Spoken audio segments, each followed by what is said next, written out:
ঝিনাইদহের শৈলকুপায় এক প্রবাসীর বাড়িতে দুঃসাহসিক চুরির ঘটনা ঘটেছে। ঝিনাইদহের শৈলকুপায় এক সৌদি প্রবাসীর বাড়িতে দুঃসাহসিক চুরির ঘটনা ঘটেছে।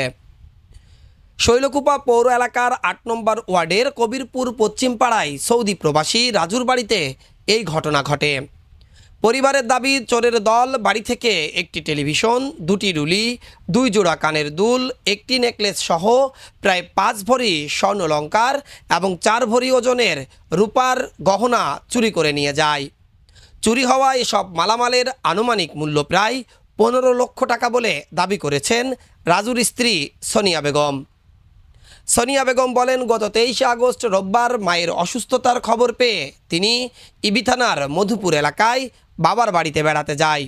বুধবার রাত 8টার দিকে তার ভাসুর লালটু বিশ্বাস মোবাইল ফোনে জানান তাদের বাড়িতে চুরি হয়েছে।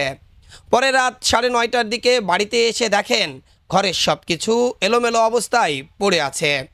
এ সময় প্রায় 5 ভরি স্বর্ণের গহনা, 4 ভরি রূপার গহনা ও একটি টেলিভিশন চুরির ঘটনা ঘটেছে।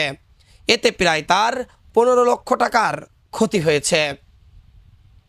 রাজুর বড় ভাই লালটু বিশ্বাস বলেন, বুধবার রাত 8টার দিকে ভাইয়ের বাড়িতে এসে দেখেন বারান্দার দরজা ও ঘরের দরজার তালা ভাঙা এবং ঘরের ভিতর সব কিছু এলোমেলো অবস্থায় পড়ে আছে। বিষয়টি দেখে দ্রুত সময়ের মধ্যে তার ছোট ভাইয়ের স্ত্রী সোনিয়াকে ফোনে জানায় সে বিষয়টি। পরে সোনিয়া বাড়িতে এসে চুরি হওয়া মালামালের বিষয়টি নিশ্চিত করেন। ঘটনার পর এলাকায় চাঞ্চল্যের সৃষ্টি হয়েছে। চুরির ঘটনায় জড়িতদের শনাক্ত করে দ্রুত আইনের আওতায় আনার দাবি জানিয়েছেন ভুক্তভোগী পরিবার।